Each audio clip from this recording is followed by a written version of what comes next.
ಗಳಿಗೆ ಆತ್ಮಪೂರ್ವಕ ಪ್ರಣಾಮಗಳು. ಮೊದಲನೇಗಾಗಿ ಬ್ರಹ್ಮರ್ಷಿ ಪಿತಾಮಹ ಪತ್ರಿಜಿಯವರಿಗೆ ಮತ್ತು ಗುರುಮಾತಾ ಸ್ವರ್ಣಮಾಲ ಪತ್ರಿ ಅಮ್ಮ ಅವರಿಗೆ ನನ್ನ ಪಾದಾಭಿವಂದನೆಗಳು. ಹಾಗೆ ಇಡೀ ಪ್ರಪಂಚದಲ್ಲಿರೋ ಎಲ್ಲ ಪಿರಮಿಡ್ ಮಾಸ್ಟರ್ಸ್ಗೆ, ಅಸ್ಟಲ್ ವರ್ಲ್ಡ್ಸಲ್ಲಿರೋ ಎಲ್ಲ ಪಿರಮಿಡ್ ಮಾಸ್ಟರ್ಸ್ಗೆ ನನ್ನ ವಂದನೆಗಳು. ಮಾಸ್ಟರ್ಸ್, ಇವತ್ತು ನಿಜವಾಗಿ ಅತ್ಯದ್ಭುತ ಅಂತ ಹೇಳ್ತೀನಿ. ನನಗೆ ಈ ಅವಕಾಶ ಸಿಕ್ಕಿರೋದು ಶಾಂತಿ ಬ್ರಹ್ಮ ಕೇಳಿಸ್ತಾ ಇದೆ.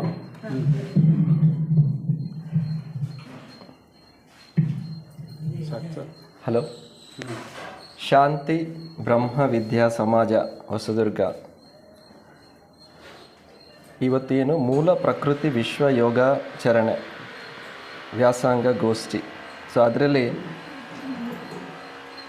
ಅದ್ಭುತವಾದ ನಾನು 2 ಉಪನ್ಯಾಸಗಳನ್ನು ಅಟೆಂಡ್ ಮಾಡಿದ್ದೆ. ಇಲ್ಲಿ ಸುಬ್ರಹ್ಮಣ್ಯ ಸರ್ದು ಅದ್ಭುತವಾದ ಸಂದೇಶ ಮತ್ತು ಶಾರದಾ ಮಾತಾ ಉಪದೇಶಗಳು ತುಂಬ ಇನ್ಸ್ಪೈರ್ ಆಯಿತು. ನನಗೆ ಕನೆಕ್ಟ್ ಆಗಿದ್ದೀನಿ.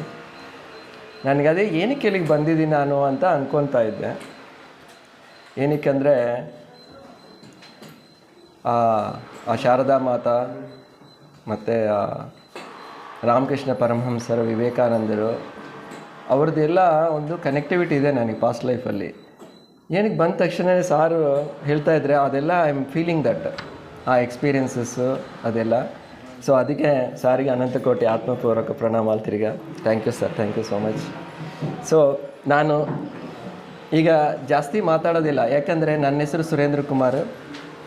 ನಾನು ಎಲೆಕ್ಟ್ರಾನಿಕ್ಸ್ ಇಂಜಿನಿಯರ್. 28 ವರ್ಷ ಹಲವಾರು ಕಂಪ್ನೀಸಲ್ಲಿ, India, abroad, private companies, corporate companies, ಎಲ್ಲ ಥರ ಕಂಪ್ನೀಸಲ್ಲಿ ವರ್ಕ್ ಮಾಡಿ 2019 ನನ್ನ ವೃತ್ತಿಗೆ ರಾಜೀನಾಮೆ ಮಾಡಿ ಆವತ್ತಿನಿಂದ ಇವತ್ತುವರೆಗೂ ಫುಲ್ ಟೈಮ್ ಪಿರಮಿಡ್ ಮಾಸ್ಟರಾಗಿ ಸೇವೆ ಮಾಡ್ತಾಯಿದ್ದೀನಿ ಮಾಸ್ಟರ್ಸ್. ಏನಕ್ಕೆ ನಾನು ಮಾಡ್ತಾಯಿದ್ದೀನಿ, ನಾನು 2019 ರಾಜೀನಾಮೆ ಮಾಡೋಕ್ಕೆ ಒಂದು ಕಾರಣ ಅಂದರೆ, ನನಗೆ ಆವಾಗಲೇ 2 ಲಕ್ಷ ಸ್ಯಾಲ್ರಿ ಬರ್ತಾಯಿತ್ತು. ಇನ್ನೂ 10 ವರ್ಷ ಸರ್ವಿಸ್ ಇದೆ ನನಗೆ. ಆದ್ರೂ ನನ್ನ ಲೈಫಲ್ಲಿ ಬಂದಿರೋ ಕೆಲವು ಸಮಸ್ಯೆಗಳಿಗೆ ಎಷ್ಟು ಟ್ರೈ ಮಾಡಿದ್ರೇನೋ ಆನ್ಸರ್ ಸಿಕ್ಕಿಲ್ಲ. 20 ವರ್ಷ ಅದು ಡೀಟೇಲ್ಸ್ ಹೇಳಲ್ಲ ಈಗ, ಯಾಕಂದರೆ ಟೈಮ್ ಭವಾನಿಂದ. ಇಲ್ಲಾಂದರೆ ಅದು ಹೇಳಿದರೆ ನಿಮಗೆ ಏನಕ್ಕೆ ನನಗೆ ಬಂದಿರೋದು ಅನ್ನೋದು ಗೊತ್ತಾಗುತ್ತೆ. ಸಿಂಪಲಾಗಿ ಹೇಳ್ತೀನಿ. ನನ್ನ 30 ವರ್ಷವರೆಗೂ ನಾನು ಯಾವ ಥರ ಚಾಲೆಂಜಸ್ ಇಲ್ಲ. ಮನೆಯಲ್ಲಿ ತುಂಬ ಚೆನ್ನಾಗಿ ನನ್ನ ಫ್ಯಾಮಿಲಿಯಲ್ಲಿದೆ. ನನ್ನ ಫಾದರು, ಪೇರೆಂಟ್ಸ್ ಎಲ್ಲ ಚೆನ್ನಾಗಿ ನೋಡ್ಕೊಂಡಿದ್ದಾರೆ ನನ್ನನ್ನು. 30 ವರ್ಷಕ್ಕೆ ನನ್ನ ಮದುವೆ ಆಯಿತು. ಮದುವೆ ಆದಮೇಲೆ ನಾನು ಎಲೆಕ್ಟ್ರಾನಿಕ್ಸ್ ಇಂಜಿನಿಯರ್, ನಮ್ಮ ಮಿಸ್ಸಸ್ ಅವರು ಎಲೆಕ್ಟ್ರಾನಿಕ್ಸ್ ಇಂಜಿನಿಯರೇ. ಇಬ್ಬರು ಒಂದೇ ಕಂಪ್ನಿಯಲ್ಲಿ ಬ್ಯಾಂಗ್ಳೂರಲ್ಲಿ ಜಿಗ್ನಿ ರೋಡ್ ಇದೆಯಲ್ಲ, ಜಿಗ್ನಿಯಲ್ಲಿ ಕ್ರಾಂಪ್ಟನ್ ಗ್ರೀವ್ಸ್ ಅನ್ನೋ ಟೆಲಿಕಮ್ಯುನಿಕೇಷನ್ ಯೂನಿಟಲ್ಲಿ ವರ್ಕ್ ಮಾಡ್ತಾಯಿದ್ವಿ. 1.5 ಇಯರ್ ನಮ್ಮ ಲೈಫ್ ಅದ್ಭುತವಾಗಿತ್ತು. ಅದಾದಮೇಲೆ ಒಂದು ಇನ್ಸಿಡೆಂಟ್ ಆಯಿತು. ಆ ಕಂಪ್ನಿಗೆ ನಾನು ಆವತ್ತು ಆಫೀಸಲ್ಲಿ ನಾನು ಬಾಂಬೆದಲ್ಲಿದ್ದೆ. ನಮ್ಮ ಮಿಸ್ಸಸ್ ಅವರು ಆಫೀಸಿಗೆ ಅವರೊಬ್ಬರೇ ಹೋದರು. ಡ್ರೈವರ್ ಪಕ್ಕದಲ್ಲೇ ಕೂತಿದ್ರು. ಜಿಗ್ನಿ ಅಂದರೆ ಬನ್ನೇರುಘಟ್ಟ ರೋಡ್ನಿಂದ ಜಿಗ್ನಿಗೆ ಹೋಗೋ ರೋಡಲ್ಲಿ ಮೇಜರ್ ಆ್ಯಕ್ಸಿಡೆಂಟ್ ಆಯಿತು. ಆ ಆ್ಯಕ್ಸಿಡೆಂಟಲ್ಲಿ ನಮ್ಮ ಮಿಸ್ಸಸ್ ಮಾತ್ರನೇ ತುಂಬ ಮಲ್ಟಿಪಲ್ ಫ್ರ್ಯಾಕ್ಚರ್ಸ್ ಆಗಿ ಬೆಡ್ ರಿಡನ್ ಆಗಿ 1 ವರ್ಷ ಸಫರ್ ಆದರು. ಆದ್ದರಿಂದ ಅವರು ವೃತ್ತಿಗೆ ರಾಜೀನಾಮೆ ಮಾಡಿದ್ರು. ಆ ಟೋಟಲ್ 18 ಮೆಂಬರ್ಸಲ್ಲಿರೋರು ಇವ್ರಿಗೆ ಮಾತ್ರನೇ ಅದು ಆ್ಯಕ್ಸಿಡೆಂಟ್ ಆಗಿ ರಿಕವರ್ ಆಗಿ ಬೆಡ್ ಮೇಲೇ 1 ವರ್ಷ ಇದ್ದು ತುಂಬ ಕಷ್ಟದಲ್ಲಿ ಅವರು ರಿಕವರ್ ಆದರು. ಬಟ್ ಫಿಸಿಕಲಿ, ಮೆಂಟಲಿ 2 ಥರ ಅವರಿಗೆ ಆ ಚಾಲೆಂಜಸ್ ಆಯಿತು ಮಾಸ್ಟರ್ಸ್. ಆ ಚಾಲೆಂಜಸ್ನಿಂದ ಅವರಿಗೆ ಒಂದು ಡಿಸ್ಟರ್ಬ್ ಆಯಿತು. ಏನಕ್ಕೆ ನನಗೆ ಈ ಥರ ಆಯಿತು? ಕಾರ್ಯ ನಡೆದಿದೆ ಎಲ್ಲರಿಗೂ ಈ ಥರ ಯಾವುದೋ ಒಂದು ನಡೆದಿರುತ್ತಲ್ಲ, ಎಲ್ಲರ ಫ್ಯಾಮ್ಲಿಯಲ್ಲಿ, ಪ್ರತಿಯೊಬ್ಬರ ಫ್ಯಾಮ್ಲಿಯಲ್ಲಿ ಏನೋ ಒಂದು ನಡೀತಿರುತ್ತೆ. ಓಕೆ. ಇದಕ್ಕೂ ಕಾರ್ಯ ಗೊತ್ತಾಯಿತು, ಕಾರಣ ಗೊತ್ತಿಲ್ಲ. ಯಾಕೆ ಈ ಥರ ಆಯಿತು? ಅವ್ರಿಗೆ ಒಂದು ಈ ಥರ ಬಂತು. ಇವ್ರನ್ನ ಮದುವೆ ಮಾಡ್ಕೊಂಡಿದ್ದರಿಂದ ಈ ಕಂಪ್ನಿಯಲ್ಲಿ ಜಾಯ್ನ್ ಆಗಿದ್ದೀನಿ. ಈ ಕಂಪ್ನಿಯಲ್ಲಿ ಜಾಯ್ನ್ ಆಗಿದ್ದರಿಂದ ಈ ಆಫೀಸ್ಗೆ ಹೋಗುವಾಗ ಆಕ್ಸಿಡೆಂಟ್ ಆಯಿತು. ಮೇ ಬಿ ನಮ್ಮ ಪೇರೆಂಟ್ಸ್ ಸರಿಯಾಗಿ ಹಾರೋಸ್ಕೋಪ್ ನೋಡಿಲ್ಲ. ಜನರಲ್ಲಾಗಿ ಬರುತ್ತಲ್ವ, ನಮ್ಮ ಫ್ರೆಂಡ್ಸ್ ಎಲ್ಲರೂ ಆಲ್ರೆಡಿ ಫಾರಿನ್ ಕಂಟ್ರೀಸಲ್ಲಿ ಸೆಟ್ಲ್ ಆಗಿದ್ದಾರೆ, ಒಳ್ಳೆ ಕಂಪ್ನೀಸಲ್ಲಿ ಸೆಟ್ಲ್ ಆಗಿದ್ದಾರೆ. ಇವ್ರನ್ನ ಮದುವೆ ಮಾಡ್ಕೊಂಡಿದ್ದರಿಂದ ನನ್ನ ಜೀವನ ಹಾಳಾಯಿತು. ಸೊ ಆ ಥರ ಅವ್ರಿಗೆ ಒಂಥರ ಹೇಟ್ರೆಡ್ನೆಸ್, ಅವ್ರ ಪೇರೆಂಟ್ಸು ಸರಿಯಾಗಿ ನೋಡಿಲ್ಲ. ಸೊ ಆ ಕೋಪ ಅಂದರೆ ಅವ್ರಿಗೆ ಯಾರೋ ಒಬ್ಬರ ಮೇಲೆ ತೋರಿಸ್ಬೇಕಲ್ಲ ಕೋಪ. ಸೊ ಅವರು ನನ್ನ ಮೇಲೆ, ನಮ್ಮ ಫ್ಯಾಮಿಲಿ ಮೇಲೆ, ಅವ್ರ ಪೇರೆಂಟ್ಸ್ ಎಲ್ಲರ ಮೇಲೆ ಒಂಥರ ಹೇಟ್ರೆಡ್ನೆಸ್ಸಲ್ಲಿ ತುಂಬ ಸಫರ್ ಆಗಿ ಅವರು ಈವನ್ ಶಾಕ್ ಟ್ರೀಟ್ಮೆಂಟ್ಸ್ ಆಗಿ, ಮತ್ತು ಅವ್ರಿಗೆ ಏನಾಯಿತು ಅದೇಂತ ಸೂಯಿಸೈಡ್ ಅಟೆಂಪ್ಟ್ಸ್ ಎಲ್ಲ ಮಾಡಿ ಸಾಕಷ್ಟು 14 ವರ್ಷ ಸಫರ್ ಮಾಡಿದ್ದೀವಿ. ಆ ಆಕ್ಸಿಡೆಂಟ್ ಆಗಿದ್ದು 2000ರಲ್ಲಿ, 2014ವರೆಗೂ ನನ್ನ ಲೈಫ್ ಹಿಂಗೆ ನಡೆಯುತ್ತೆ ಮಾಸ್ಟರ್ಸ್. ಈಗ ಫೈನಲ್ ಆಗಿ ಏನು ಮಾಡ್ತೀವಿ ನಾವು? ಜನರಲ್ಲಾಗಿ ಟೆಂಪಲ್ಸ್ಗೆ ಹೋಗ್ತೀವಿ, ಪೂಜೆ ಮಾಡ್ತೀವಿ. ಮತ್ತು ಏನೋ ಒಬ್ಬರು ಹೇಳ್ತಾರಲ್ವ, ಅದು ಪಾಮಿಸ್ಟ್ರಿ ಅಂತಾರೆ, ಅಸ್ಟ್ರಾಲಜಿ ಅಂತಾರೆ. ಒಬ್ಬೊಬ್ಬರು ಒಂದೊಂದು ಏನು ನನಗೆ ಹೇಳ್ತಾರೋ, ಆ ಗುರೂಜಿ ಬಂದಿದ್ದಾರೆ ಅಲ್ಲಿ ಹೋಗಿ ಏನೋ ಒಳ್ಳೆಯದಾಗುತ್ತೆ, ಇಲ್ಲ ಅಂದರೆ ನೀವು ಹಿಮಾಲಯಸ್ಗೆ ಹೋಗಿ. ಸೊ ಈ ಥರ ಯಾರ್ಯಾರು ಏನು ಹೇಳ್ತಾರೋ, ಮತ್ತು ಡಾಕ್ಟರ್ಸ್ ಅಡ್ವೈಸಸ್ಸು ಏನು ತಗೊಂಡ್ರೇನು ಏನು ಚೇಂಜಸ್ ಇಲ್ಲ ಮಾಸ್ಟರ್ಸ್. ಇಬ್ಬರಲ್ಲಿನೂ ಆ ಡಿಸ್ಟೆನ್ಸ್ ಹಂಗೆ ಇತ್ತು. ಸೊ 2014ಅಲ್ಲಿ ಈಗ almost do or die situation ನಮ್ಮದು. ಹಿಂಗೆ ವೆಯ್ಟ್ ಮಾಡ್ತಾಯಿದ್ವಿ. ಹಿಂಗೆ ಎಷ್ಟೊಂದು 14 ವರ್ಷ ಆದ್ರೇನು ನಮ್ದು ಏನು ಈ ಲೈಫಲ್ಲಿ ಏನು ಬದಲಾವಣೆ ಬರ್ತಾಯಿಲ್ಲ. ಈಗ ಯಾವಾಗ ಆ ಮರಣ ಬರುತ್ತಾ ಅಂತ ವೆಯ್ಟ್ ಮಾಡುವ ಟೈಮಲ್ಲಿ ನಮ್ಮ ಬ್ರದರಿನ್ಲ ನನಗೆ, ಬಾಬಾ ಎಲ್ಲ ಟ್ರೈ ಮಾಡಿದ್ದೀರಾ ನೀವು, ಇದೊಂದು ಟ್ರೈ ಮಾಡಿ, ಇದಾದಮೇಲೆ ನಿಮ್ಮ ಇಷ್ಟ, ನೀವು anyway you want to body vacate ಮಾಡಬೇಕಂತ ರೆಡಿ ಇದ್ದೀರಾ, ಇದೊಂದು ಟ್ರೈ ಯಾಕೆ ಮಾಡಲ್ಲ? ಇಷ್ಟು ದಿನವೇ 14 ವರ್ಷನೇ ವೆಯ್ಟ್ ಮಾಡಿದ್ದೀನಿ, ಒಂದು 40 ದಿನ ನನಗೆ ಕೊಡಬೇಕು ಅಂದ್ರೆ ಅವರು ಸರಿ ಓಕೆ ಅಂತ. ನಮ್ಮೂರಲ್ಲಿ, ನನ್ನ ಆಂಧ್ರ ಪ್ರದೇಶ್ ಮೇಯ್ನಾಗಿ, ನನ್ನ ರಾಯಲಸೀಮಾ ಡೋನ್ ನಮ್ಮ ನೇಟಿವ್ ಪ್ಲೇಸು, ಬಟ್ ಬ್ಯಾಂಗ್ಳೂರಲ್ಲಿ ಈಗ ಸೆಟ್ಲ್ ಆಗಿದ್ದೀನಿ. ಸೊ ಆವತ್ತು 2014 ಜಾನ್ವರಿ ಮಂತಲ್ಲಿ ನನ್ನ ಬ್ರದರ್ ಪಿರಮಿಡ್, ಇವಾಗ ನಾನು ಪಿರಮಿಡ್ ಧ್ಯಾನಕ್ಕೆ ಬರ್ತಾಯಿದ್ದೀನಿ. ಏನಕ್ಕೆ ನನಗೆ ಬಂದಿದ್ದೀನಿ ಅದಕ್ಕೆ ಜಸ್ಟ್ ಒಂದು 5 ನಿಮಿಷ ಹೇಳಿದ್ದೀನಿ. ಇಲ್ಲಾಂದರೆ ನಿಮ್ಗೆ ಅರ್ಥ ಆಗಲ್ವಲ್ಲ ಯಾಕೆ ಮಾಡಬೇಕು ಇದು ಅಂತ. ಸೊ ನಾನು ಎಲ್ಲನೂ ಮಾಡಿದ್ದೀನಿ ಮಾಸ್ಟರ್ಸ್. ಇವಾಗ ವಿಷ್ಣು ಸಹಸ್ರನಾಮ, ಲಲಿತ ಸಹಸ್ರನಾಮಲು, ಹಿಂಗೆ ಏನಾದ್ರು ಅದು ಏನಂತಾರೆ ಹೋಮಾಲ್ ಮಾಡಿ, ಏನೋ ಚಾಂಟಿಂಗ್ ಮಾಡೋದು, ಎವ್ರಿಥಿಂಗ್ ಹ್ಯಾವ್ ಡನ್. ಏನು ಬದಲಾವಣೆ ಬಂದಿಲ್ಲ, ಇಬ್ಬರು ಅವರಲ್ಲಿ ಬಂದಿಲ್ಲ, ನನ್ನಲ್ಲಿ ಸ್ವಭಾವನೂ ಚೇಂಜ್ ಆಗಿಲ್ಲ. ಓಕೆ. ಸೊ ಆ ಟೈಮಲ್ಲಿ ಅಲ್ಲಿ ಹೋಗಿದ್ದೀನಿ. ಅಲ್ಲಿ ಚಿಂತಲ್ ಕೃಷ್ಣ ಅಂತ ಅವ್ರ ರಿಲೇಷನ್ನೇ ನಮಗೆ, ಬಟ್ ಯಾವತ್ತೂ ಹೋಗಿರಲಿಲ್ಲ ಅವನ ಮನೆಗೆ. ಅವನ ಮನೆ ಮೇಲೆ ಪಿರಮಿಡ್ ಕನ್ಸ್ಟ್ರಕ್ಷನ್ ಮಾಡಿದರು, 10x10 ಪಿರಮಿಡ್. ಸೊ ಆವಾಗ ನಮ್ಮ ಬ್ರದರಿನ ಕರ್ಕೊಂಡೋಗಿ, ಈ ಥರ ಸಮಸ್ಯೆ ಇದೆ ಇವರಿಗೆ, ಸೊ ನಿಮಗೆ ಹ್ಯಾಂಡ್ ಓವರ್ ಮಾಡ್ತಾಯಿದ್ದೀನಿ, ಈಗ ನೀವು ಏನು ಹೇಳ್ತೀರೋ ಹೇಳಿ ಅಂತ. ಈಗ ನಿಮ್ಮ ಹತ್ರ ಹಂಚಿದ್ದೀನಲ್ಲ, ಒಂದು 2 ನಿಮಿಷ 5 ನಿಮಿಷ ಹೇಳಿದ್ದೀನಿ ಅವ್ರ ಹತ್ರ, ಅದೆಲ್ಲ ಪಕ್ಕಕ್ಕಿಡಿ. ಇವಾಗ ಅದ್ರ ಮೇಲೆ ಚಿಂತನೆ ಬೇಡ ನೀವು. ನನ್ನ ಜೊತೆ ನೀವಿರಬೇಕು 40 ದಿನ ನಮ್ಮ ಜೊತೆ, ಡೈಲಿ 1 ಅವರ್ ಅಷ್ಟೇ, ಫುಲ್ ಡೇ ಅಲ್ಲ, ಜಸ್ಟ್ 1 ಅವರ್ ನಮ್ಮ ಜೊತೆ ಇರೋಕ್ಕೆ ರೆಡಿನಾ? ಅಂದರೆ ಮೊಬೈಲ್ ಸ್ವಿಚ್ ಆಫ್ ಮಾಡಿ, ಸ್ವಲ್ಪ ಡಿಸ್ಕನೆಕ್ಟ್ ಆಗುತ್ತೆ. ಸೊ ಅಂದರೆ ಎಸ್ ಅಂತ ಹೇಳಿದೆ. ಸೊ ಅವ್ರು ಏನು ಹೇಳಿದ್ರು ಅಂದರೆ, ಆವಾಗ ಧ್ಯಾನ ಬಗ್ಗೆ ಅವರು ನನಗೆ ಮಾಹಿತಿ, ಜಸ್ಟ್ ಇಂಟ್ರೊಡಕ್ಷನ್ ಕೊಟ್ಟರು, ವಾಟ್ ಈಸ್ ಮೆಡಿಟೇಷನ್ ಅಂತ. ಸೊ ಇವಾಗ ನಮಗೆಲ್ಲರಿಗೂ, ಇವಾಗ ಈ ಭೂಮಂಡಲದಲ್ಲಿರೋದು 8 ಬಿಲಿಯನ್ ಪೀಪಲ್ ಇದ್ದಾರೆ. ಪ್ರತಿಯೊಬ್ಬರಿಗೆ ಯಾವುದೋ ಒಂದು ಚಾಲೆಂಜ್ ಇದೆ. ಏನು ಸಮಸ್ಯೆಗಳಿರುತ್ತೆ? ಕುಟುಂಬ ಸಮಸ್ಯೆ, ಆರ್ಥಿಕ ಸಮಸ್ಯೆ, ಆರೋಗ್ಯ ಸಮಸ್ಯೆ. ಜನರಲಾಗಿ ಹೇಳ್ತಾ ಇದ್ದೀನಿ, ಯಾರಿಗಿಲ್ಲ? ಪ್ರತಿಯೊಬ್ಬರಿಗೂ ಇದೆ. ಓಕೆ. ಬಟ್ ಇಲ್ಲಿ ಆ ಸಮಸ್ಯೆಗಳಿಗೆ ಕಾರಣ ಏನು ಗೊತ್ತಿಲ್ಲ ನಮಗೆ. ಸಮಸ್ಯೆల ಮೇಲೇ ಒದ್ದಾಡ್ತಾ ಇದ್ದೀವಿ. ಇದೇ ಸೀಕ್ರೆಟ್.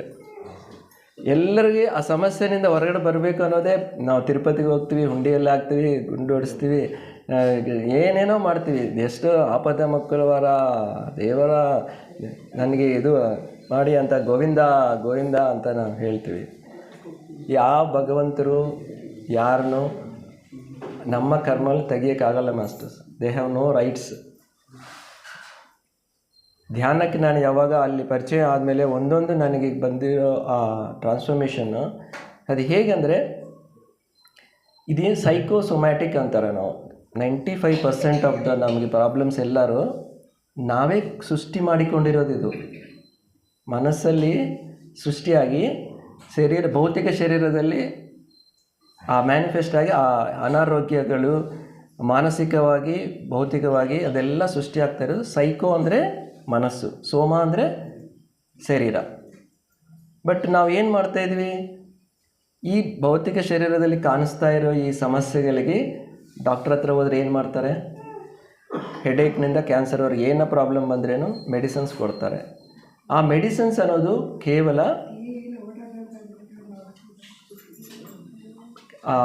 ಮೇಡಮ್ ಪ್ಲೀಸ್ ಸ್ವಲ್ಪ. ಸೊ ಆ ಮೆಡಿಸಿನ್ಸ್ ಇವಾಗ ನಾವು ತಗೊತೀವಲ್ಲ, ಅದು ಪರ್ಮನೆಂಟ್ ಸೊಲ್ಯೂಷನ್ ಕೊಡೋದಿಲ್ಲ. ಯಾಕಂದರೆ ನಾನೇ ಎಕ್ಸಾಂಪಲ್, 4 ವರ್ಷ ಹಿಂದ್ಗಡೆ ನನ್ನ ಥರ ಡಾಕ್ಟ್ರ್ ಹತ್ರ ಯಾರೂ ಹೋಗಲ್ಲ. ಆ ಥರ ನಾನು ಪ್ರತಿಯೊಂದು ಪ್ರಾಬ್ಲಮ್ಗೆ ಡಾಕ್ಟ್ರ್ ಹತ್ರ ಹೋಗ್ತಾಯಿದ್ದೆ. ಈಗ 4 ಇಯರ್ಸ್ನಿಂದ ನೋ ಮೆಡಿಸನ್ ನೋ ಡಾಕ್ಟರ್. ನಾನು ಯಾವ ಡಾಕ್ಟ್ರಿಗೂ ಹತ್ರ ಹೋಗಲ್ಲ. ನನ್ನ ಹತ್ರನೇ ಇದೆ ಆ ಶಕ್ತಿ ಅನ್ನೋದು. ಧ್ಯಾನದಿಂದ ನಾನು ಅದು ಪಡ್ಕೊಂಡಿದ್ದೀನಿ. ಅದು ನಿಮಗೆ ಟೆಕ್ನಿಕ್ ಹೇಳ್ತೀನಿ ನಾವು ಇವಾಗ ಹೇಗೆ ಮಾಡೋದು ಅನ್ನೋದು. ನಾನು ಜಸ್ಟ್ ಒಂದು ಸ್ವಲ್ಪ ಹೊತ್ತು ಹೇಳಿ ನಾವು ಸ್ಟಾರ್ಟ್ ಮಾಡೋಣ ಮೆಡಿಟೇಷನ್. ಸೊ ಏನಾಯ್ತಂದರೆ, ನಮ್ಮಲ್ಲಿರೋ ಈ ಸೈಕೋ ಸೊಮ್ಯಾಟಿಕ್ ಅಂತೀವಿ ನಾವು. 5% ಮಾತ್ರ ಪೂರ್ವಜನ್ಮ ಕೃತಂ ಪಾಪಂ ವ್ಯಾಧಿ ರೂಪೇಣ ಪೀಡಿತೆ ಅಂತೀವಿ. ಪೂರ್ವಜನ್ಮದಿಂದ ನಾವು ಮಾಡಿರೋ ಕರ್ಮಗಳಿಂದ ಅದೊಂದು 4 to 5%. ಬಟ್ 95% ನಾವು ಕ್ರಿಯೇಟ್ ಮಾಡಿರೋದು. ಏನಕ್ಕೆ ಕ್ರಿಯೇಟ್ ಮಾಡಿದ್ದೀವಿ ಅಂದರೆ ಅಜ್ಞಾನದಿಂದ. ನಮ್ಮ ಪ್ರಯಾಣ ಎಲ್ಲಿ? ಅಸತೋಮ ಸರ್ಗಮಯ, ಅಜ್ಞಾನದಿಂದ ಜ್ಞಾನದ ಕಡೆ. ತಮಸೋಮ ಜ್ಯೋತಿರ್ಗಮಯ, ಮೃತ್ಯೋಮ್ನ ಅಮೃತಂಗಮಯ. ಇದು ನಮ್ಮ ಜರ್ನಿ. ಈ ಭೂಮಂಡಲಕ್ಕೆ ಬಂದಿರೋದು ಅಸತ್ಯನಿಂದ ಸತ್ಯದ ಕಡೆ ನಮ್ಮ ಪ್ರಯಾಣ. ಏನು ಅಸತ್ಯ ಏನು ಸತ್ಯ ಅನ್ನೋದು ನಮ್ಗೆ ತಿಳ್ಕೋಬೇಕು, ಆ ಅವಗಾಹನೆ ಇರಬೇಕು. ಈ ಕಣ್ಣಿಗೆ ಕಾಣಿಸ್ತಾ ಇರೋ ಶರೀರನೇ ನಾವು ಸತ್ಯ ಅಂದು ನಾನು ಜೀವನ ಮಾಡಿದ್ದೀನಿ 46 ವರ್ಷ. ಯಾವಾಗ ನಾನು ಧ್ಯಾನ ಮಾಡಿದ್ದೀನೋ, ನಾನು ಈ 40 ದಿನ ಆನಾಪಾನ ಸತಿ ಧ್ಯಾನ ಅನ್ನೋದು ನನಗೆ ಅವರು ಪರಿಚಯ ಮಾಡಿದರು, ಚಿಂತಲ್ ಕೃಷ್ಣ ಮಾಸ್ಟರು. ಆನ ಅಂದರೆ ಏನಿಲ್ಲ ಮಾಸ್ಟರ್, ಇದು ಆನಾಪಾನ ಸತಿ ಅನ್ನೋದು ಗೌತಮ ಬುದ್ಧರು 2500 ವರ್ಷ ಹಿಂದುಗಡೆ ಸಾಧನ ಮಾಡಿ ಅವರು ಎನ್ಲೈಟನ್ ಆಗಿದ್ದಾರೆ. ಅವರು ಒಂದು ನಿಮಗೆಲ್ಲರಿಗೂ ಗೊತ್ತಿರೋ ಅವ್ರಿಗೆ ಕಿಂಗ್. ಅವ್ರಿಗೆ ಎಷ್ಟು ಯಾವ ಥರ ಪ್ರಾಬ್ಲಮ್ಸ್ ಇಲ್ಲ. ಬಟ್ ಆದ್ರೂ ಅವ್ರ ಫಾದರ್ ಏನು ಮಾಡ್ತಾರೆ ಅಂದರೆ ಪ್ಯಾಲೇಸಲ್ಲೇ ಇಡ್ತಾರೆ. ಅವ್ರಿಗೆ ಗೊತ್ತಿರುತ್ತೆ ಇವರು ಪ್ಯಾಲೇಸ್ನಿಂದ ಬಿಟ್ರೆ ಬರೋದಿಲ್ಲ, ಸಿಗಲ್ಲ ನಿಮಗೆ ಅಂತ ಅವ್ರನ್ನ ಹೊರಗಡೆನೇ ಕಳಿಸಲ್ಲ. ಬಟ್ ಒಂದು ದಿನ 29 ವರ್ಷ ಆದಮೇಲೆ ಸಡನ್ನಾಗಿ ಒಂದು ದಿನ ಅವರು ಚಾರಿಯಟ್ನಿಂದ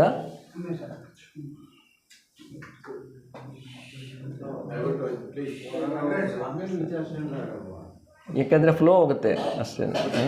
ಸೊ ಆ ಚಾರಿಯಟ್ನಿಂದ ಅವರು ಸಪೋರ್ಟಿಂದ ಹೊರಗಡೆ ಬರ್ತಾರೆ. ಹೊರಗಡೆ ಬಂದು ಎಲ್ಲನೂ ನೋಡ್ತಾರೆ. ಅಲ್ಲಿವರೆಗೂ ಹೊರಗಡೆ ಪ್ರಪಂಚ ಗೊತ್ತಿಲ್ಲ ಅವರಿಗೆ. ಓನ್ಲಿ ಆ ಪ್ಯಾಲೇಸದೇ ಲೈಫ್ 29 ವರ್ಷ. ಹೊರಗಡೆ ಬಂದು ನೋಡಿದರೆ ಒಬ್ಬರು ಆನಂದವಾಗಿರೋ ಕಾಣಿಸಲ್ಲ ಅವ್ರಿಗೆ. ಪ್ರತಿಯೊಬ್ಬರು ದುಃಖದಲ್ಲೇ ಇರ್ತಾರೆ. ಏನಕ್ಕೆ ಇದು ಎಲ್ಲರೂ ದುಃಖದಲ್ಲೇ ಇದ್ದಾರೆ ಅಂದರೆ ಅವ್ರನ್ನ ಕೇಳ್ತಾರೆ, ಇವ್ರೇನು ಮರಣ ಆಗಿದ್ದಾರೆ? ಮರಣ ಅನ್ನೋದೇ ಗೊತ್ತಿಲ್ಲ ಅವ್ರಿಗೆ. ಓಕೆ, ನೀವು ಹೋಗ್ತೀರಾ ಅದೇ ಥರ ಅಂತ. ಕೆಲವರು ಅನಾರೋಗ್ಯ ಇರೋರನ್ನ ನೋಡಿ ಇವ್ರೇನು ಈ ಥರ ಅನಾರೋಗ್ಯದಲ್ಲಿದೆ ಅಂದರೆ ನಿಮಗೂ ಬರುತ್ತೆ ಒಂದಿನ ಆರೋಗ್ಯ. ಇವ್ರೇನು ಇಷ್ಟು ಏಜ್ಡಾಗಿ ಕಾಣಿಸ್ತಾ ಇದ್ದಾರೆ ಅಂದರೆ ನೀವು ಅಂಥರ ಆಗ್ತೀರಾ ಅಂತ. ಸೊ ಅವರಿಗೆ ಅರ್ಥ ಆಗಲ್ಲ. ಏನು ನನಗೇನು ಯಾರಾದರೂ ಒಬ್ಬರು ಮನುಷ್ಯನ ಸಿಗ್ತಾರ ಹ್ಯಾಪಿಯಾಗಿರೋರು ಅಂದರೆ ಒಬ್ಬರು ಸಿಕ್ಕಲ್ಲ ಅವರಿಗೆ. ಆವಾಗ ಅವರು ಏನು ಮಾಡ್ತಾರೆ ಅಂದರೆ ಇದಕ್ಕೆ ಏನೋ ಒಂದು ಕಾರಣ ಇದೆ, ಏನಕ್ಕೆ ಇದು ತಿಳ್ಕೋಬೇಕು ನಾನು, ಏನೋ ಒಂದು ಮಿಸ್ ಆಗಿದ್ದಾರೆ, ಏನೋ ಒಂದು ಅಜ್ಞಾನದಲ್ಲಿದ್ದಾರೆ ಅಂತ ಗುರುಗಳ ಹತ್ರ ಎಷ್ಟೋ ಪ್ಲೇಸಸ್ ಹೋಗಿ ಏನೇನೋ ಪ್ರಯತ್ನ ಮಾಡ್ತಾರೆ. ಎಷ್ಟೋ ಗುರುಗಳಿಂದ ಸಂದೇಶ ತಗೊತಾರೆ. ಬಟ್ ಅವ್ರಿಗೆ ಸ್ಯಾಟಿಸ್ಫ್ಯಾಕ್ಷನ್ ಸಿಗಲ್ಲ. ಆನ್ಸರ್ಸು ಫೈನಲ್ ಆಗಿ ಅವರು ಈ ಆನಾಪಾನಸತಿ ಧ್ಯಾನ 5.5 ವರ್ಷ 5.5 years ಧ್ಯಾನ ಮಾಡಿ ಕಂಪ್ಲೀಟ್ ಈ ದುಃಖಕ್ಕೆ ಕಾರಣ ಅವರು ತಿಳ್ಕೊಂಡಿದ್ದಾರೆ ಮಾಸ್ಟರ್ಸ್. ತಿಳ್ಕೊಂಡು ಆ ಜ್ಞಾನನೂ ಹಂಚಿದ್ದಾರೆ, ಭೂಮಂಡಲಕ್ಕೆಲ್ಲ ಹಂಚಿ. ಅದೇ ಟೆಕ್ನಿಕ್ಗೆ ನಾವು ಇವಾಗ ಪಿರಮಿಡ್ ಸ್ಪಿರಿಚುವಲ್ ಸೊಸೈಟೀಸ್ ಮೂವ್ಮೆಂಟ್ ಸಂಸ್ಥಾಪಕರಾದ ಬ್ರಹ್ಮರ್ಷಿ ಪಿತಾಮಹ ಪತ್ರಿಜಿ 40 ವರ್ಷ ಹಿಂದುಗಡೆ ಈ ಸಂಸ್ಥಾಪನೆ ಮಾಡಿ ಅದೇ ಟೆಕ್ನಿಕ್ನೇ ಇದೆಲ್ಲರಿಗೆ ಪರಿಚಯ ಮಾಡಿ ಇವಾಗ ಲಕ್ಷಾಂತರ ಕೋಟ್ಯಾಂತರ ಜನರು ಇದು ಪ್ರಾಕ್ಟೀಸ್ ಮಾಡ್ತಾ ಇದ್ದಾರೆ. ಅದರಿಂದ ಬೆನಿಫಿಟ್ ಆಗಿ ಎಷ್ಟೋ ಜನ ಎನ್ಲೈಟನ್ ಆಗಿದ್ದಾರೆ. ಎನ್ಲೈಟನ್ಮೆಂಟ್ ಅಂದರೆ ಏನು ಮಾಸ್ಟರ್ಸ್? ಎನ್ಲೈಟನ್ಮೆಂಟ್ ಅಂದರೆ end of suffering. Pain is inevitable. Pain ಅಂದರೆ ನೋವು ಅನ್ನೋದು ಇರುತ್ತೆ, but suffering is A choice. ಅಂದರೆ ನಮ್ಮ ಕಷ್ಟಗಳಿರುತ್ತೆ, ಬಟ್ ಆ ನೋವು ಅನ್ನೋದು ಚಾಯ್ಸ್. ಅದು ಕಷ್ಟ ಥರ ಇವಾಗ ಕಾಣಿಸ್ತಾ ಇದೆ ಅಜ್ಞಾನದಿಂದ. ನಾವು ಯಾವಾಗ ಧ್ಯಾನ ಮಾಡ್ತೀವೋ ಇದೆಲ್ಲ ನನ್ನ ಪ್ರಾರಬ್ಧನೇ, ಇದು ನಾನೇ ಇದು ಡಿಸೈನ್ ಮಾಡ್ಕೊಂಡು ಬಂದಿದ್ದೀನಿ ನನ್ನ ಅವಗಾಹನ.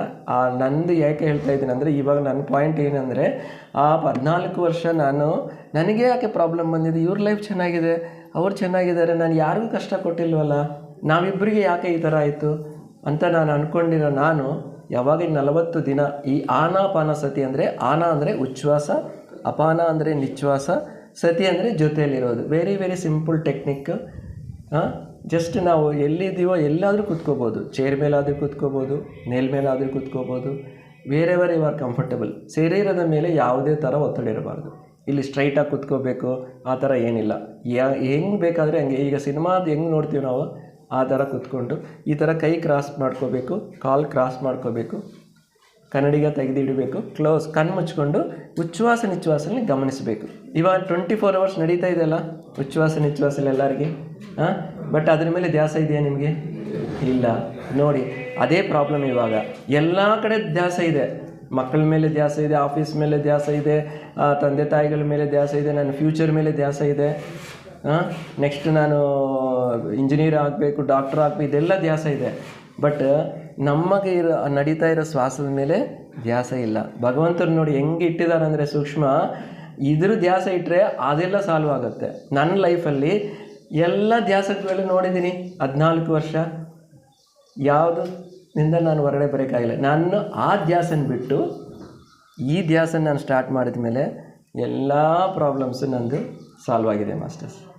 ಸೊ ಅದೇ ನಿಮಗೆ ಇವತ್ತು ನಾನು ಅಲ್ಲಿಂದ ಯಾಕೆ ಬಂದಿದ್ದೀನಿ ಅಂದರೆ, 6 ವರ್ಷದಿಂದ ನಾನು 5,000 ಸೆಷನ್ಸ್ ಮಾಡಿದ್ದೀನಿ. 5,000 ಸೆಷನ್ಸ್. ಅದರಲ್ಲಿ ಆನ್ಲೈನ್, ಆಫ್ಲೈನ್ 3 ಲಕ್ಷ ಮಾಸ್ಟರ್ಸ್ಗೆ ನಾನು ಈ ಧ್ಯಾನ ಪರಿಚಯ ಮಾಡಿದ್ದೀನಿ. ಓಕೆ, ನನ್ನ ಲಕ್ಷ್ಯ ಏನಂದರೆ 8 ಬಿಲಿಯನ್ ಪೀಪಲ್, ಈ ಭೂಮಂಡಲದಲ್ಲಿನ ಪ್ರತಿಯೊಬ್ಬರಿಗೆ ಧ್ಯಾನ ಪರಿಚಯ ಮಾಡಬೇಕನ್ನೋದೇ ನನ್ನ ಲಕ್ಷ್ಯ ಮಾಸ್ಟರ್ಸ್. ಆ ನಿಟ್ಟಿನಲ್ಲೇ ನಾನು ಇವತ್ತು ಕೋಮಲ ಮೇಡಮ್ನಿಂದ ನಾನು ಇಲ್ಲಿಗೆ ಬರೋಕ್ಕೆ ಅವಕಾಶ ಇದೆ. ಆ ಮೇಡಮ್ಗೆ ಅನಂತ ಕೋಟಿ ಆತ್ಮಪೂರ್ವಕ ಪ್ರಣಾಮ ಮಾಸ್ಟರ್ಸ್.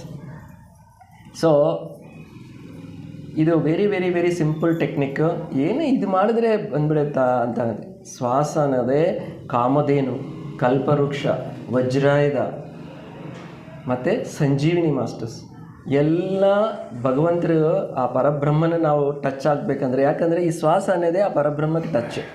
ಅಹಂ ಬ್ರಹ್ಮಾಸ್ಮಿ ತತ್ವಮಸಿ, ನಾನೇ ಆ ಪರಬ್ರಹ್ಮಂ. ತತ್ವಮಸಿ, ನೀವು ಅದೇ. ಮಮಾತ್ಮ ಸರ್ವಭೂತಾತ್ಮ, ನನ್ನಲ್ಲಿರೋದು ಆತ್ಮನೇ ಎಲ್ಲರಲ್ಲಿ ಇದೆ. ಸರ್ವಂ ಕಲ್ವಿದಂ ಬ್ರಹ್ಮ, ಎಲ್ಲ ಬ್ರಹ್ಮಂ ಇಲ್ಲ ಅಂತ ಪ್ರದೇಶ ಇಲ್ಲ ಮಾಸ್ಟರ್ಸ್. ಪ್ರಜ್ಞಾನ ಬ್ರಹ್ಮ, ಆ ಜ್ಞಾನನ ಅನುಭವಿಸಬೇಕು, ಫೀಲ್ ಆಗಬೇಕು. ಆ ಸ್ಥಿತಿಯಲ್ಲಿ ನಾವು ಜೀವನ ಮಾಡಬೇಕು ಮಾಸ್ಟರ್ಸ್. ಅದೇ ಸಾರ್ ಹೇಳಿದ್ರಲ್ಲ, ದೃಷ್ಟಿ ಚೇಂಜ್ ಮಾಡಬೇಕು. ನಂದೇನು ಮಾಡಿಲ್ಲ, ನನ್ನ ವೈಫನ್ನು ಚೇಂಜ್ ಮಾಡಿಲ್ಲ, ಆಮೇಲೆ ಎಲ್ಲ ಸೇಮೇ. ಮತ್ತು ನನ್ನ ದೃಷ್ಟಿನ ಚೇಂಜ್ ಮಾಡಿ ಅಲ್ಲಿರೋದು ಏನು ಪ್ರಾಬ್ಲಮ್ ಇಲ್ಲ ಅನ್ನೋದು ಆ್ಯಸ್ ಇಟ್ ಈಸ್. ಮುಂಚೆ ಕಂಪ್ಲೇಂಟ್ ಮೋಡು, ಜಡ್ಜ್ಮೆಂಟ್ಸ್ ಮೋಡು, ನಾನು ನಮ್ಮನ್ನು ಅತ್ತೆ ಮಾವಿಗೆ ಫೋನ್ ಮಾಡೋದು, ಅವ್ರಿಗೆ ಫೋನ್ ಮಾಡೋದು, ಇದೆಲ್ಲ ಮಾಡ್ತಾಯಿದ್ದೆ. ನಮ್ಮ ಗುರುಗಳ ಪತ್ರಿಜಿನ ಮೀಟ್ ಮಾಡಿದ ಮೇಲೆ ನನಗೆ ಗೊತ್ತಾಯಿತು ಪ್ರಾಬ್ಲಮ್ ಸುರೇಂದ್ರ ಕುಮಾರ್ ಅಲ್ಲೇ ಅಲ್ಲ ಅಂತ ನನಗೆ ಗೊತ್ತಾಯಿತು. ಅವಾಗ ಅವರಿಂದ ನನಗೆ ಗೊತ್ತಾದ ಮೇಲೆ ಕಂಪ್ಲೀಟ್ ಸ್ಟಾಪ್. ಅವ್ರು ಹೇಗಿದ್ದಾರೆ ಅವ್ರು ಹೇಗೆ ಎಕ್ಸೆಪ್ಟ್ ಮಾಡಿದ್ದೀನಿ. ಅಲ್ಲಿ ಮುಂಚೆ ಅವರು ಜಗಳ ಮಾಡೋದು, ನಾನು ಕಂಪ್ಲೇಂಟ್ ಕೊಡೋದು, ಇದೇ ಥರ ನಡೀತಾ ಇತ್ತು. ಯಾವಾಗ ನಾನು ಅವ್ರನ್ನ ಹೇಗೆ ಎಕ್ಸೆಪ್ಟ್ ಮಾಡಿದ್ದೀನೋ ಮೊನ್ನೆ ನಮ್ಮ ಅತ್ತೆ ಮಾವರಿಗೆಲ್ಲರಿಗೂ ಫೋನ್ ಮಾಡಿ ನನ್ನ ಪ್ರಾಬ್ಲಮ್ ಸಾಲ್ವ್ ಆಗಿದೆ ಅಂತ ಹೇಳಿಬಿಟ್ಟಿದ್ದೀನಿ. ಅದು ಹೆಂಗೆ ಸಾಲ್ವ್ ಆಯಿತು? ಯಾವತ್ತೂ ಜಗಳ ಮಾಡ್ತಾಯಿದ್ದೀರಲ್ಲ ಡೈಲಿ, ಹೆಂಗೆ ಸಾಲ್ವ್ ಆಯಿತು ಅಂತ ಸಾಲ್ವ್ ಆಯಿತು. ಡೈಲಿ ಫೋನ್ ಮಾಡ್ತಾಯಿದ್ರು. ನಾನು ಯಾವಾಗ ನನಗೆ ಆ ಎನ್ಲೈಟನ್ಮೆಂಟ್ ಆ ಜ್ಞಾನ ಸಿಕ್ತು, ಯಾವತ್ತೂ ಇವತ್ತುವರೆಗೂ 6 ವರ್ಷ ಕೆಳಗಡೆ ಏನಿದೆಯೋ ಆವತ್ತಿನಿಂದ ಇವತ್ತುವರೆಗೂ ಒಂದು ಫೋನು ಮಾಡಿ ಕಂಪ್ಲೇಂಟ್ ಮಾಡಿಲ್ಲ. ಯಾವಾಗ ನನ್ನಲ್ಲಿ ಬದಲಾವಣೆ ಬಂತೋ, ನನ್ನಲ್ಲಿ ನೋಡೋ ಸ್ಥಿತಿ ಚೇಂಜ್ ಆಯಿತು. ನಮ್ಮ ಮಿಸ್ಸಸ್ ಅಲ್ಲಿನೂ ಎಷ್ಟಂತೂ ಬೈದ್ರೇನೋ ಇವರೇನೋ ನನ್ನ ಮೇಲೆ ಹ್ಯಾಪಿಗೆ ಅಕ್ಸೆಪ್ಟ್ ಮಾಡ್ತಾಯಿದ್ದಾರೆ ಅನ್ನೋದು ಅವರಲ್ಲಿನೂ ಆ ಚೇಂಜಸ್. ಅಂದರೆ ಸಾರ್ ಹೇಳಿದ ಪ್ರಕಾರ ದೃಷ್ಟಿ ಪ್ರಾಬ್ಲಮ್ ಇರೋದು ನನ್ನ ಮಿರರ್. ಅವ್ರು ಯಾರು? ನಾನು ಬೇರೆ ಥರ ನೋಡ್ತಾ ಇದ್ದೆ ಮುಂಚೆ. ಅಲ್ಲಿ ನಾನೇ, ಇಲ್ಲಿ ನಾನೇ. ಸರ್ವಂ ಕಲ್ವಿದಂ ಬ್ರಹ್ಮ, ಅಹಂ ಬ್ರಹ್ಮಾಸ್ಮಿ. ನಾನು ಭಗವಂತರೇ, ಅವರು ಭಗವಂತರೇ. ಹಿಂಗೆ ಅವ್ರನ್ನೇ ನಾನು ಕೋಪ ಮಾಡ್ಕೊಂಡು ಯಾರ ಮೇಲೆ ಕೋಪ ಮಾಡ್ಕೊತಾ ಇದ್ದೀನಿ? ನಾನೇ, ನನ್ನ ಪ್ರತಿಬಿಂಬನೇ ಅಲ್ಲಿರೋದು. ಸೊ ಇದೆಲ್ಲ ಜ್ಞಾನ ನಮಗೆ ಧ್ಯಾನ ಮಾಡೋದ್ರಿಂದ ಸಿಗುತ್ತೆ. ಅದೇ ಪ್ರತಿದಿನ ನಮ್ಗೆ ಎಷ್ಟು ಏಜ್ ಇರುತ್ತೋ ಅಷ್ಟು ಸಮಯ ನಮ್ಮ ಟೈಮ್ ನಾವು ಕೊಡಬೇಕು ಮಾಸ್ಟರ್ಸ್. ಯಾಕಂದರೆ ಈಗ ಶರೀರ ಜ್ಞಾನ ಇದೆ ನಮಗೆ, ಅದಕ್ಕೆ ಬ್ರೇಕ್ಫಾಸ್ಟು, ಲಂಚು, ಡಿನ್ನರು ಇದು ಆಟೋಮೆಟಿಕ್ ಮಾಡ್ತೀವ ಇಲ್ವಾ? ನಾವು ಹೇಳಬೇಕಾ? ನಿಮಗೆ ಯಾರಿಗಾದ್ರೂ ಹೇಳಬೇಕಾ? ರೈಟ್ ಮಾಡ್ತಾಯಿದ್ದು, ಇನ್ನೂ ಟಿಫನ್ ರೆಡಿ ಆಗಿಲ್ವಾ ಅಂತಾರೆ, ಇನ್ನೂ ಲಂಚದಾಗಿದೆ, ಡಿನ್ನರ್ ಆಗಿಲ್ಲ ಅಂತ. ಏನಕ್ಕೆ ಅಂದರೆ ಶರೀರ ಜ್ಞಾನ ಆಲ್ರೆಡಿ ಎಲ್ಲರಿಗಿದೆ. ಬಟ್ ಈ ಶರೀರ ನಡೆಸ್ತಾ ಇರೋ ಒಂದು ಚೈತನ್ಯ ಇದೆಯಲ್ಲ, ಇವಾಗ ನಾನು ನಿಮ್ಮನ್ನು ನೋಡ್ತಾ ಇದ್ದೀನಿ, ಕೇಳಿಸ್ಕೊತಾ ಇದ್ದೀನಿ, ಎಲ್ಲಿಂದ ಮಾತಾಡ್ತಾ ಇದ್ದೀನಿ ನಾನು? ಆ ಚೈತನ್ಯ ಇದ್ರೆ, ಈ ಚೈತನ್ಯ ಒಂದು ಕ್ಷಣ ಹೊರಗಡೆ ಹೋದರೆ ಏನು ಈ ಶರೀರಕ್ಕೆ ಏನಾದರೂ ಬೆಲೆ ಇದೆಯಾ? ಏನಾಗುತ್ತೆ? ಇದು ಶವಮಾಗ್ಬಿಡುತ್ತೆ. ಬಟ್ ಶರೀರಕ್ಕೆ ಇಷ್ಟು ಇಂಪಾರ್ಟೆನ್ಸ್ ಕೊಟ್ಟರೆ ನೀವು ಶರೀರ ಒಳಗಡೆ ಚೈತನ್ಯಕ್ಕೆ ಎಷ್ಟು ಇಂಪಾರ್ಟೆನ್ಸ್ ಕೊಡಬೇಕು? ಈ ಜ್ಞಾನ ಯಾರಾದರೂ ಹೇಳ್ತಾರೆ? ಅದೇ ಸಾರ್ ಹೇಳಿದ ಪ್ರಕಾರ ಆತ್ಮಜ್ಞಾನ. ಆ ಜ್ಞಾನ ಇಲ್ಲ ನಮಗೆ, ಶರೀರ ಜ್ಞಾನ ಇದೆ. ಅದಕ್ಕೆ ಶರೀರಕ್ಕೆ ಚೆನ್ನಾಗಿ ಡ್ರೆಸ್ ಮಾಡ್ತೀವಿ, ಕಾರಲ್ಲಿ ಹೋಗ್ತೀವಿ, ಎಲ್ಲ ಅದು ಬೇಕಾಗಿರೋದು ಎಲ್ಲ ಜಾಂಗೀರು, ಇದು ಬಜ್ಜಿ ಎಲ್ಲ ತಿಂತೀವಿ ನಾವು. ಶರೀರಕ್ಕೆ ಇಂಪಾರ್ಟೆನ್ಸ್ ಕೊಡ್ತೀರಾ? ಕಾರ್ಗೆ ಡ್ರೈವರ್ ಸೊ ಓನ್ಲಿ ಕಾರನ್ನು ತಗೊಂಡು ಚೆನ್ನಾಗಿ ನೋಡಿಕೊಂಡ್ರೆ, ಡ್ರೈವರ್ನ ಚೆನ್ನಾಗಿ ನೋಡ್ಕೊಂಡಿಲ್ಲ ಅಂದರೆ ಏನಾಗುತ್ತೆ? ಆಕ್ಸಿಡೆಂಟ್ ಆಗುತ್ತಲ್ಲ. ಅದೇ ನಿಮಗೆಲ್ಲರಿಗೂ ಇವಾಗ ಪ್ರಾಬ್ಲಮ್ಸ್ ಏನಕ್ಕೆ ಅಂದರೆ, ಒಳಗಡೆ ಇರೋ ಚೈತನ್ಯದ ಬಗ್ಗೆ ನಿಮಗೆ ಅರಿವಿಲ್ಲ, ಜ್ಞಾನ ಇಲ್ಲ. ಜ್ಞಾನ ಇದ್ದರೆ ಧ್ಯಾನ ಆಟೋಮ್ಯಾಟಿಕ್ ಮಾಡ್ತೀರಾ. ಆತ್ಮಕ್ಕೆ ಬೇಕಾಗಿರೋದು ಏನಂದರೆ ಶಕ್ತಿ ಬೇಕು ಮಾಸ್ಟರ್ಸ್. ಆತ್ಮಕ್ಕೆ ಶಕ್ತಿ, ಜ್ಞಾನ, ಈ ಎರಡು ಬೇಕು. ಏನು ಬೇಕು? ಶಕ್ತಿ, ಜ್ಞಾನ. ಶಕ್ತಿ ಹೆಂಗೆ ಬರುತ್ತೆ? ಧ್ಯಾನದಿಂದ ಜ್ಞಾನ, ಜ್ಞಾನದಿಂದ ಮುಕ್ತಿ. ಧ್ಯಾನ ಯಾವಾಗ ಮಾಡ್ತೀವೋ, ಅಂದರೆ ಧ್ಯಾನ ಅಂದರೆ ಏನಿಲ್ಲ, ಶ್ವಾಸದ ಕಡೆ ಗಮನ. ಸಿಂಪಲ್. ಯಾವಾಗ ನಾವು ಶ್ವಾಸದ ಕಡೆ ಗಮನ ಇಡ್ತೀವೋ ಮನಸ್ಸು ಶೂನ್ಯವಾಗುತ್ತೆ. ಮನಸ್ಸು ಶೂನ್ಯ. ಅದೇ ಯಾವಾಗಲೂ ಡೈಲಿ 60,000 ಯೋಚನೆಗಳು ಬೆಳಗ್ಗೆನಿಂದ ನೈಟ್ವರೆಗೂ ನಾವು ಯೋಚನೆ. ನಿಮ್ಗೆ ಗೊತ್ತಿಲ್ಲ, ಆ್ಯಾವರೇಜ್ ಆಗಿ ನಾನು ಹೇಳ್ತಾ ಇದ್ದೀನಿ, ಅಟ್ ಆನ್ ಆ್ಯಾವರೇಜ್ 60,000 ಯೋಚನೆಗಳು ನಾವು ಸೃಷ್ಟಿ ಮಾಡ್ತಾ ಇದ್ದೀವಿ ಮಾಸ್ಟರ್ಸ್. ಅದೇ ನಮ್ಮನ್ನು ನಿದ್ಯದಲ್ಲಿ ಆ ಶಕ್ತಿ ಸಾಕಾಗ್ತಾ ಇಲ್ಲ ನಿಮಗೆ. ಅರ್ಧ ಮೋಸ್ಟ್ 2-3 ಗಂಟೆ ಆದ ತಕ್ಷಣ ನಿಮ್ಗೆ ತಲೆನೋವು ಸ್ಟಾರ್ಟ್ ಆಗುತ್ತೆ. ಯಾರೋ ಒಬ್ರು ಏನೇನೋ ಮಾತಾಡ್ತಾರೆ. ಯಾವಾಗೋ ನಡೆದಿರೋದು 20 ವರ್ಷ 10 ವರ್ಷದಲ್ಲಿ ಕೆಳಗಡೆ ನಡೆದಿರೋದೆಲ್ಲ ನಾವು ಆ ಪ್ರೋಗ್ರಾಮ್ಸ್ ರಿಪೀಟ್ ಮಾಡ್ತಾ ಮಾಡ್ತಾ ಮಾಡ್ತಾ ನಮ್ಮಲ್ಲಿರೋ ಆ ಶಕ್ತಿನ ಹೋಗಿ ತಲೆನೋವಿನಿಂದ ಕ್ಯಾನ್ಸರ್ನ ನಾವೇ ಸೃಷ್ಟಿ ಮಾಡ್ಕೊತೇವೆ. ನಾನು 50 ವರ್ಷ ಟೈಮಲ್ಲಿ ಡಾಕ್ಟ್ರ್ ಹತ್ರ ಹೋದರೆ, ಬಿ ಪಿ ಇತ್ತು ನನಗೆ. ಡಾಕ್ಟ್ರ್ ಹತ್ರ ಹೋದರೆ, ಎಷ್ಟು ಸರ್ ನಿಮ್ಮ ವಯಸ್ಸು ಅಂದರು. 50 ವರ್ಷ. ಕರೆಕ್ಟು ಬಂದಿದ್ದೀರಾ ಸರ್ ನೀವು, ಇದನ್ನು ಜನರಲಾಗಿ ಬರುತ್ತೆ ಅಂತ ಅವರು ಟ್ಯಾಬ್ಲೆಟ್ ಕೊಟ್ಟು ಒಂದು ಮಿಷನ್ ಕೊಟ್ಟರು. ಇದು ಇಟ್ಕೊಂಡು ಎಷ್ಟು ದಿನ ಲೈಫ್ ಲಾಂಗ್ ತಗೋಬೇಕು ಸರ್ ಅಂದರು. ಬೇರೆ ಆಪ್ಷನ್ ಇಲ್ಲ. ಶರೀರ ಜ್ಞಾನ ಇದ್ದರೆ ಅಷ್ಟೇ ಇರ್ತೀವಿ. ನಾನು ಯಾವಾಗ ಆತ್ಮಜ್ಞಾನಕ್ಕೆ ಟಚ್ ಆದನೋ, ಇವಾಗ 4 ವರ್ಷದಿಂದ ನೋ ಮೆಡಿಸಿನ್, ನಾನು ಯಾವ ಟ್ಯಾಬ್ಲೆಟು ತಗೊಳ್ಳಲ್ಲ. ಅದಕ್ಕೋಸ್ಕರ ಇವಾಗ ನಾನು ಈಗ ಟೆಕ್ನಿಕ್ ನಿಮ್ಗೆ ಹೇಳ್ತೀನಿ. ಇದು ಮಾಡಿದ್ರೆ ನಿಮಗೆ ಯಾವ ಮೆಡಿಸಿನು ಬೇಕಾಗಿಲ್ಲ ಮಾಸ್ಟರ್. ಇದು ಅನುಭವದಿಂದನೇ ಹೇಳ್ತಾ ಇದ್ದೀನಿ. ನಾನೊಬ್ಬರಿಗೆ ಲಕ್ಷಾಂತರ ಜನಕ್ಕೆ ಇದು ಬೆನಿಫಿಟ್ ಆಗಿದೆ, ಹೆಡ್ಏಕ್ನಿಂದ ಕ್ಯಾನ್ಸರ್ವರೆಗೂ. ಸೊ ನಮಗೆ ಕಾರ್ಗೆ ಎಷ್ಟು ಇಂಪಾರ್ಟೆನ್ಸ್ ಕೊಡ್ತೀವೋ ನಾವು, ಅಷ್ಟೇ ಇಂಪಾರ್ಟೆನ್ಸು ಒಳಗಡೆ ಇರೋ ಡ್ರೈವರ್ಗೆ ಕೊಡಬೇಕು ಮಾಸ್ಟರ್ಸ್. ಒಂದು ಡ್ರೈವರ್ ಇದ್ದಾರನ್ನ ಅವಗಾಹನೆ ಇಲ್ಲ ನಮಗೆ. ಎಷ್ಟು ಜನಕ್ಕಿದೆ ಹೇಳಿ? ಕಾಣಿಸೋದಿಲ್ವಲ್ಲ ಅದು. ಆತ್ಮ ಕಾಣಿಸುತ್ತಾ? ಕಾಣಿಸಲ್ಲ. ಅದಕ್ಕೆ ನಮಗೆ ಅಜ್ಞಾನ ಇಲ್ಲ. ಅದಕ್ಕೆ ಆ ಅನುಭವ ಬೇಕಂದರೆ ಧ್ಯಾನ ಮಾಡಿದ್ರೆ ಆ ಎಕ್ಸ್ಪೀರಿಯೆನ್ಸ್ ಆಗುತ್ತೆ. ಈಗ ಸತ್ಸಂಗಗಳು ನಾನು ಎಷ್ಟಾದರೂ ಮಾಡಲಿ, ನಿಮ್ಗೆ ಅನುಭವ ಸಿಗಲ್ಲ. ನಿಮ್ಗೆ ಅನುಭವ ಸಿಗಬೇಕಂದ್ರೆ ಧ್ಯಾನ ಮಾಡಬೇಕು. ಇವಾಗ ಧ್ಯಾನ ಮಾಡೋಣ ಎಲ್ಲರೂ. ಸೊ ಎಲ್ಲರೂ ಕೈ ಕ್ರಾಸ್ ಮಾಡ್ಕೊಳ್ಳಿ, ಕನ್ನಡಿಗ ತೆಗೆದಿಡಿ ಎಲ್ಲರೂ. ಓಕೆ. ಸೊ ಎಲ್ಲರೂ ಕಾಲ್ ಕ್ರಾಸ್ ಮಾಡಿಕೊಂಡು ಕೈ ಕ್ರಾಸ್ ಮಾಡ್ಕೊಳ್ಳಿ. ಸರ್ ನೆಕ್ಸ್ಟ್ 30 ನಿಮಿಷ ಸರ್ ಕನ್ನಡಿಗ ತೆಗೆದಿಡಿ. ರಿಮೂವ್ ದ ಗ್ಲಾಸ್, ಸ್ಪೆಕ್ಸ್ ತೆಗಿ. ಯಾಕಂದರೆ ಅದೆಲ್ಲ ಏನು ಅವಶ್ಯಕತೆ ಇಲ್ಲ. ಇವಾಗ ನಾವು ಇನ್ನರ್ ಜರ್ನಿ ಮಾಡ್ತೀವಿ. ಏನು ಮಾಡ್ತೀವಿ? ಔಟರ್ ಜರ್ನಿ ಎಕ್ಸ್ಪೀರಿಯೆನ್ಸ್ ಆಗೋಗಿದೆ ಎಲ್ಲರಿಗೆ. ಪ್ರತಿಯೊಬ್ಬರಿಗೆ ದುಃಖದಲ್ಲಿ ಇದ್ದೀರಲ್ಲ, ಎಷ್ಟಾದರೂ ಸತ್ಸಂಗ ಅಟೆಂಡ್ ಆಗಲಿ, ಈ ಸಜ್ಜನ ಸಾಂಗತ್ಯ ಮಾಡಲಿ, ದುಃಖದಿಂದ ಹೊರಗಡೆ ಬಂದಿದ್ದೀರಾ? ನಾನು ಬಂದಿಲ್ಲ ಮಾಸ್ಟರ್ಸ್. ನಾನು ಯಾವಾಗ ಇನ್ನರ್ ಜರ್ನಿ ಸ್ಟಾರ್ಟ್ ಮಾಡಿದ್ದೀನೋ ಪ್ರತಿ ಕ್ಷಣ ಆ ಸಚ್ಚಿತ್ ಆನಂದ ಸ್ವರೂಪ ಅಂತೀವಲ್ಲ, ಚಿದಾನಂದ ರೂಪ ಶಿವೋಹಂ ಶಿವ, ಆ ಆನಂದವಾಗಿದ್ದೀನಿ. ಯಾವಾಗ ಆತ್ಮ ಆನಂದವಾಗಿರುತ್ತೋ ಶರೀರಕ್ಕೆ ಸುಖ ಬರುತ್ತೆ, ಮನಸ್ಸಿಗೆ ಸಂತೋಷ ಬರುತ್ತೆ, ಬುದ್ಧಿಗೆ ಶಾಂತಿ ಬರುತ್ತೆ, ಆತ್ಮಕ್ಕೂ ಆನಂದ ಬರುತ್ತೆ. ಸೊ ನಾವು ಆತ್ಮನ ಆನಂದ ಇಟ್ಟರೆ ಎಲ್ಲ ಥರ ಪ್ರಾಬ್ಲಮ್ ಸಾಲ್ವ್ ಆಗುತ್ತೆ. ಇದನ್ನು ನಿಮಗೆ ನಾನು ಅನುಭವಪೂರ್ವಕನಿಂದ ನಿಮ್ಗೆ ಹೇಳ್ತಾ ಇದ್ದೀನಿ. ಓಕೆ, ನೀವು ಒಂದು ಹಾಫ್ ಆನ್ ಅವರ್ ಮಾಡಿ, ಆಮೇಲೆ ನನಗೆ 2-3 ಜನ ನಿಮ್ಮ ಎಕ್ಸ್ಪೀರಿಯನ್ಸ್ ಶೇರ್ ಮಾಡಿ. ಓಕೆ, ಎಲ್ಲರೂ ಕಣ್ಮುಚ್ಕೊಳ್ಳಿ. ಇವಾಗ ನಿಮ್ಮ ಜೊತೆ ಆ ಧ್ಯಾನ ಅಂದರೆ ಏನಿಲ್ಲ ಮಾಸ್ಟರ್ಸ್, ನಮ್ಮ ಜೊತೆ ನಾವಿರೋದು. ನಾವು ಅಂದರೆ ಯಾರು? ಆತ್ಮೇ ಸತ್ಯ, ಜಗತ್ ಮಿಥ್ಯ ಮಾಸ್ಟರ್.